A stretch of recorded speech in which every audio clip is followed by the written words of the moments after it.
bonjour.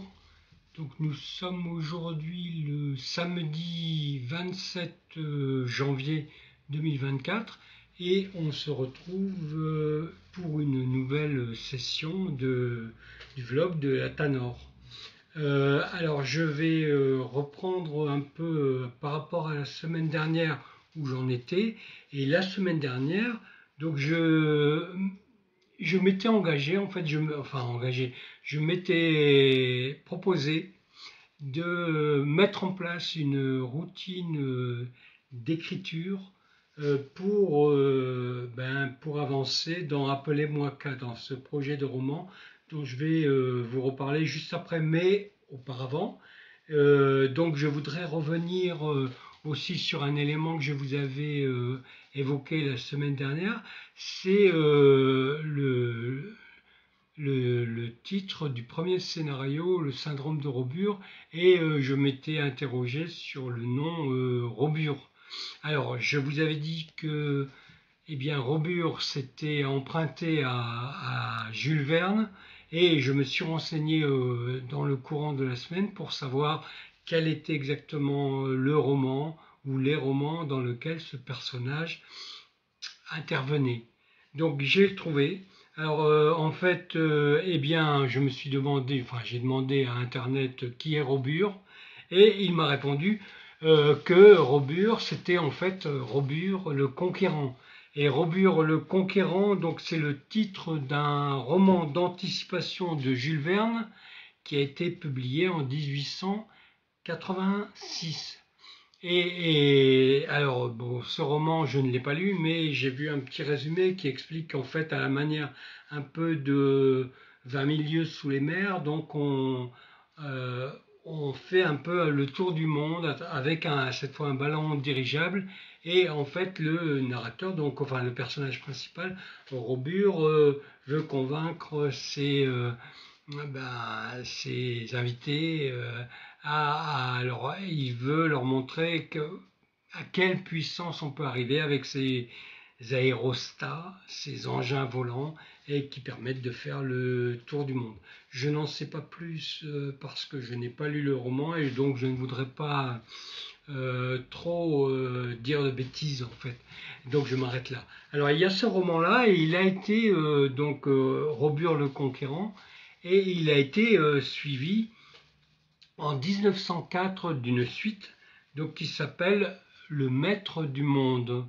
Et en fait, Robur le Conquérant et Le Maître du Monde ont fait l'objet d'une adaptation en film, en long métrage, et le scénario a d'ailleurs été écrit par Richard Matheson, donc c'est pas n'importe qui. Et voici donc il y a un film qui est sorti qui s'appelle Le Maître du Monde, et le voici. Donc c'est ce film-ci, donc alors dans les rôles principaux, on va retrouver Vincent Price et Charles Bronson, qui est encore là à ses débuts. Donc il a un rôle secondaire qui ne colle pas non plus avec les rôles de dur à cuire qu'on lui connaîtra par la suite, mais au contraire là c'est plutôt un gentil, alors je crois que c'est un sous-officier ou un matelot, je sais plus. Enfin bref, c'est un personnage gentil au service de Robur, interprété par Vincent Price. Donc j'ai vu ce film. Bon, je vous avouerai qu'il ne m'a pas laissé un grand souvenir, mais par curiosité, pour se replonger un peu dans l'ambiance et avoir une perspective aérienne du voyage sous-marin des 20 000 lieues sous les mers. Donc on peut regarder ce film qui est somme toute très agréable, bien produit, avec de gros moyens, etc. Bon, enfin, j'insiste pas, voilà. Donc, et je reviens à mon propos, c'est-à-dire à ma question. Alors, cette semaine, je me suis concentré en fait sur l'écriture. De ce fait, j'ai pas tellement avancé dans mes lectures, d'autant plus que j'ai eu besoin de me plonger dans une nouvelle lecture pour pouvoir avancer dans mon écriture. Alors comme vous l'avez vu, donc cette semaine je n'ai pas chômé, j'ai écrit une bonne partie de mon jour 13, chapitre 13 si vous voulez, jour 13 donc de Appelez-moi K. Et j'ai réussi et je suis très très content d'avoir pu le faire et je vais essayer maintenant de maintenir ce rythme et j'ai réussi à peu près à écrire tous les jours 1h30 à 2h sauf une journée donc le jeudi où j'avais un rendez-vous donc je n'ai pas pu écrire ce jour-là mais sinon tous les autres jours j'ai pu écrire et donc avancer et résoudre un tas de problèmes. Alors, j'ai avancé. Du coup, je vais aussi vous faire pas une révélation, mais vous donner un deuxième indice sur ce roman, puisque c'est ça qui m'a amené à lire ce livre. Enfin, à lire. C'est en cours de lecture, je n'ai pas encore terminé. Donc, c'est ce livre-ci qui s'intitule Les guerres qui nous attendent. Les guerres qui nous attendent, et en sous-titre on a 2030-2060, nouveau scénario, et on voit que l'auteur entre guillemets c'est Red Team. Alors je ne sais pas si vous connaissez la Red Team. Bon, il s'agit en fait d'un projet qui a été au départ initié par les forces armées qui se sont associées en fait avec une université de Paris. Alors je ne sais plus comment s'appelle l'université. Paris Lettres et Sciences. Enfin bref, Paris Lettres et Sciences. Et donc le ministère des Armées et l'université se sont associés pour mettre en place un projet. Et ce projet consiste à réunir une équipe d'auteurs, d'écrivains, de science-fiction, d'illustrateurs de bandes dessinées, de scénaristes, et pour faire travailler tous ces gens ensemble avec un certain nombre de contraintes d'écriture qui correspondent à la situation réelle, et à imaginer en fait ce qui pourrait, donc avec ces données de base, ce qui pourrait advenir entre 2030 et 2060. Alors comme c'est une commande initialement militaire, évidemment le propos, les scénarios qui vont en découler vont être liés aux préoccupations militaires, et en particulier donc il s'agit d'une approche stratégique en vue des guerres futures. Comment se préparer en fait. Voilà, bon. Et donc chaque année, ce groupe qui est suivi donc à la fois par des universitaires et des militaires, ce groupe va produire plusieurs scénarios.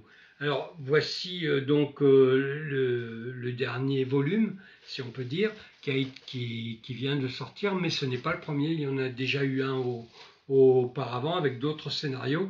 Et donc dans celui-ci, on a deux scénarios. Alors moi ça m'intéresse à double titre parce que, et c'est là que je vous fais cette petite information, je dirais pas révélation, mais information, c'est que l'action de mon roman se déroule en 2035 et plus précisément au tout début du printemps 2035 en France. Donc c'est évidemment tout de suite un roman, on va le catégoriser comme roman d'anticipation. Et puisque l'action se déroule maintenant dans 11 ans. C'est aussi le fait que ça se déroule dans 11 ans, c'est aussi une motivation pour l'écrire cette année, parce qu'après, je me dis qu'un jour, si je traîne encore trop, eh bien, je vais finir par écrire un récit qui se déroule dans le passé. Parce que 2035, par rapport au moment où on sera historiquement, donc sera en arrière. Et je ne veux pas ça. Je voudrais savoir aussi à quel point le contenu et les idées qui vont être dans ce roman bien trouvent une voie peut-être dans la réalité de 2035. Mais là, nous n'en sommes pas. Là, je suis dans la spéculation complète, totale et invérifiable. En tout cas, bon, pour la semaine qui s'est écoulée, j'ai écrit donc toute une grande partie de ce jour 13 et il me reste donc il a fallu aussi que j'imagine comment se terminerait cette journée, hein. C'est pas évident hein, d'imaginer comment se déroule, comment commence chaque jour et se termine chaque jour. Et donc là, pour ce jour 13, la fin de ma journée que j'ai imaginée, eh bien, j'ai besoin, pour contextualiser, c'est un moment où j'ai besoin de contextualiser l'action, donc j'ai besoin d'avoir quelques scénarios donc un peu futuriste. Et c'est pourquoi je me suis dit, quand j'ai vu ça, et je me suis dit que ça collait parfaitement, d'autant plus que mon idée est assez précise et que eh bien, je vais pouvoir trouver dans ces scénarios des éléments extrêmement utiles pour terminer ce chapitre. Alors, il y a deux scénarios. Je vous invite à les lire, hein, à lire ces petits scénarios. Donc, il y en a un. Le premier, alors il y a une préface qui vous explique exactement. Bon, je peux vous peut-être, bon, je peux vous lire un petit peu ce tout début là. La Red Team, qu'est-ce que c'est? La Red Team, c'est le nom de code d'un collectif de chercheurs et designers, scénaristes et auteurs de science-fiction réunis par le ministère des Armées français et l'Université Paris Sciences et Lettres. Ils ont imaginé ensemble les conflits possibles à l'horizon 2030-2060. Voilà, c'est un peu ce que je vous expliquais. Là, c'est beaucoup plus synthétique et c'est plus clair peut-être. Bon, enfin bref, voilà la Red Team, ce que c'est. Donc ce n'est pas du tout... enfin, c'est une équipe. On peut savoir qui la compose exactement, mais on nous la présente comme une équipe, pas comme un ensemble d'individus. Et ensuite, vous avez également, je crois au tout début, je cherche ça pour vous montrer ça. Les nouveaux donc scénarios, avertissements. Voilà, vous avez une petite préface écrite donc par le président de l'université parisienne et qui explique, qui refait tout le parcours, l'histoire et qui explique comment on en est arrivé à ce projet. C'est un projet extrêmement intéressant et ça montre aussi que la littérature de science-fiction, là, spéculative un peu même, la littérature et les institutions officielles peuvent également s'associer, travailler ensemble dans des buts des buts purement spéculatifs. Et c'est vraiment bon, c'est intéressant. Après, bon, moi je n'ai lu que le premier scénario, donc le premier scénario, je vais vous montrer le premier scénario, ce scénario 1, une guerre écosystémique. Donc la guerre écosystémique, c'est un concept très contemporain de guerre, et c'est une nouvelle forme de guerre dans laquelle on intègre des éléments, par exemple, de biotechnologie. Enfin bon, je vous invite à le lire si vous voulez en savoir plus.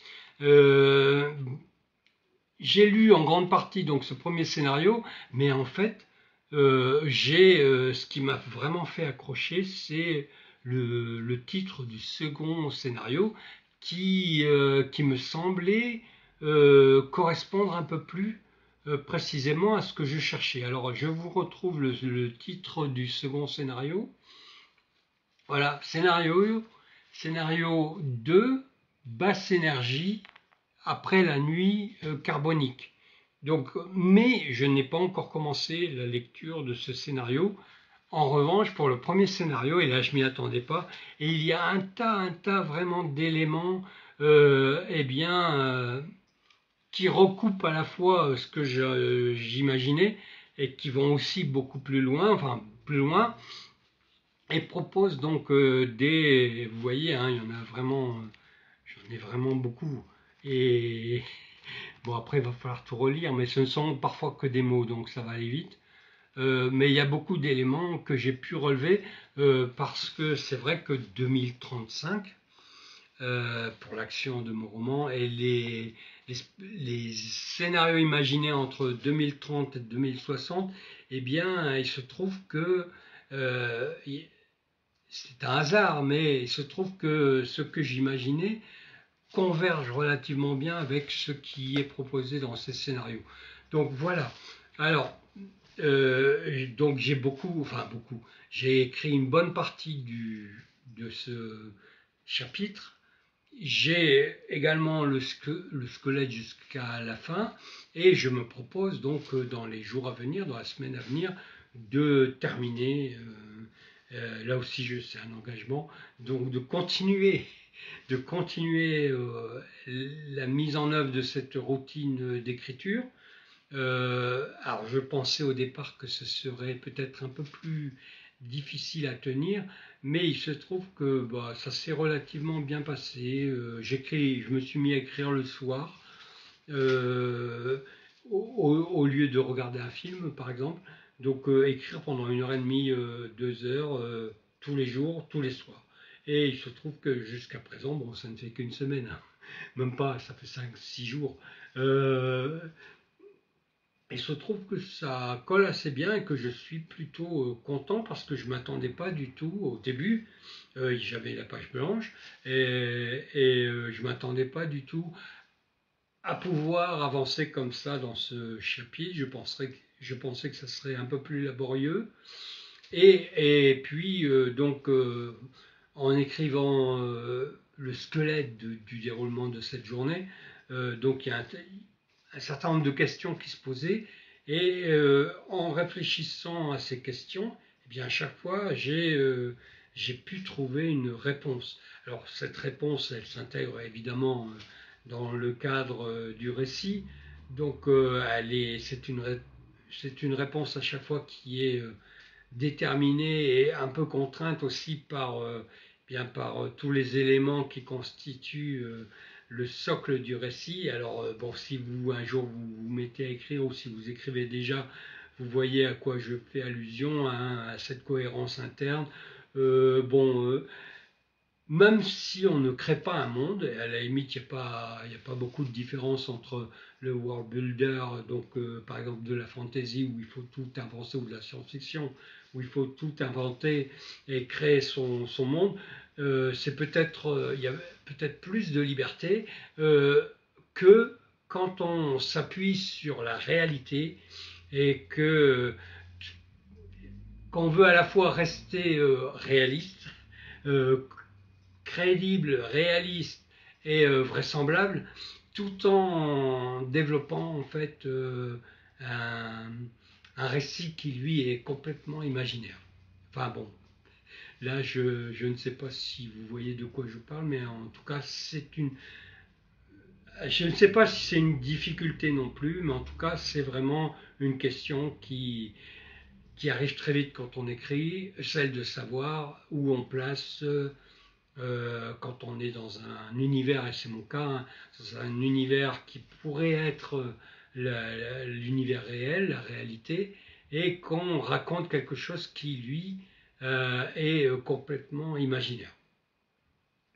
Et c'est pour ça que je vous disais, c'est peut-être plus facile de créer un univers de toutes pièces, que ce soit en SF ou en fantasy, que de travailler avec la réalité, alors qu'au début on peut se dire c'est le contraire. Il n'y a rien à imaginer, tout est là, il suffit d'aller prendre dans la réalité les éléments qui nous intéressent, mais malheureusement ce n'est pas aussi simple que ça, parce que la réalité, elle met autant, voire plus de contraintes que la pure imagination d'un monde. Bon, écoutez, voilà, alors je vous avais dit, je n'ai pas réglé le problème de la durée, c'est-à-dire je n'ai pas mis de gros chronomètre, donc je ne vois toujours pas mon chronomètre là. Et j'en mettrai là aussi un pour moi, un plus visible pour la semaine prochaine, parce que c'est vraiment ennuyeux d'avoir quelque chose d'illisible. Bon, la semaine prochaine, quand on se retrouvera, euh, j'espère avoir terminé ce chapitre 13, ce jour 13, et bien sûr ce livre aussi dont peut-être je vous reparlerai. Je vous reparlerai en particulier du deuxième scénario, si ça vous intéresse. Et puis je poursuis d'autres lectures dont j'ai un petit peu parlé déjà, mais je ne vais pas en parler maintenant parce que, encore une fois, hein, je ne veux pas faire trop long. Donc je vous dis à bientôt et portez-vous bien. Et puis, en tout cas, moi, ça me motive de travailler comme ça et je vois que ça fonctionne relativement bien, du moins depuis 2-3 semaines. Et on continue. À bientôt.